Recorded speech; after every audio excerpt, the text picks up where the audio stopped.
What did people do in the Middle Ages after work? No, not just drink mead and wait for dragons. In the next 8 minutes, a quick tour of real medieval after-work life, from home to the fair. We'll visit 5 places: home, tavern, monastery, manor, and public festivals. Short, funny, and based on real facts. After a day in the fields or workshop, people went home. The hearth was the center of life. They cooked, they mended clothes, they kept news. Entertainment was simple: talk, sing, tell stories about saints or local scandals. Children played knucklebones, rolled hoops, and flicked marbles. It was a lively, noisy household world. And yes, family arguments could be hotter than a tavern brawl. The tavern was the main public spot. Not just a bar, more like a town notice board, rumor exchange, and mini court all in one. They drank ale, often safer than water. People swapped news, found work, and listened to traveling musicians. Sometimes they held contests. Arm wrestling? Sure. A drunken bet? Happens. Taverns kept the town informed and wove social ties. Later, I'll tell you about a pastime that mixed animals, trials, and public laughter. Stay tuned.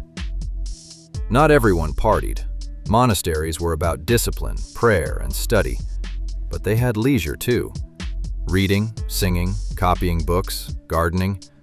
Monks preserved music, poetry, and herbal knowledge.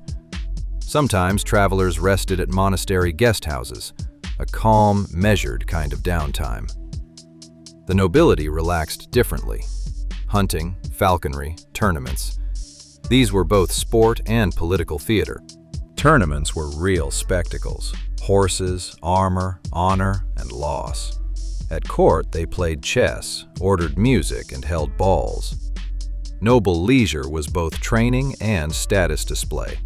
Think medieval influencer culture, but with lances. Wait, things get even more interesting. The real amusement park of the Middle Ages were fairs and festivals, seasonal celebrations, harvest, saints' days, market weeks. You had plays, mystery and miracle plays, puppets, jesters, and acrobats. Street vendors brought exotic goods from far away. It was a mix of shopping, food, and performances, like a weekly festival. Not everything was ordinary.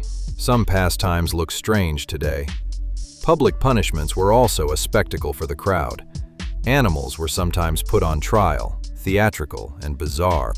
There were mock battles and staged contests, ways to enforce order and bond the community. And the single best pastime?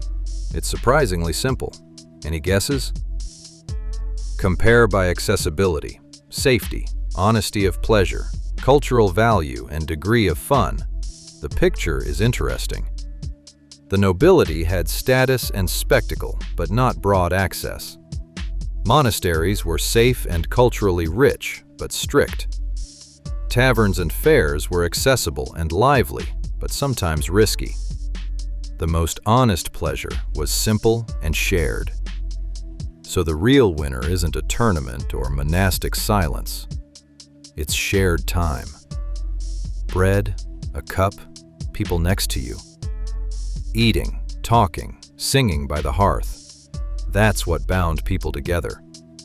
That kind of leisure created networks, spread information, and built community. It hasn't disappeared. Swap the cup for a playlist or a chat, and the essence is the same.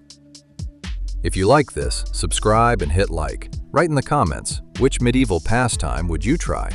The best comment might appear in the next video. Now, back to the fire. Who brought the marshmallows?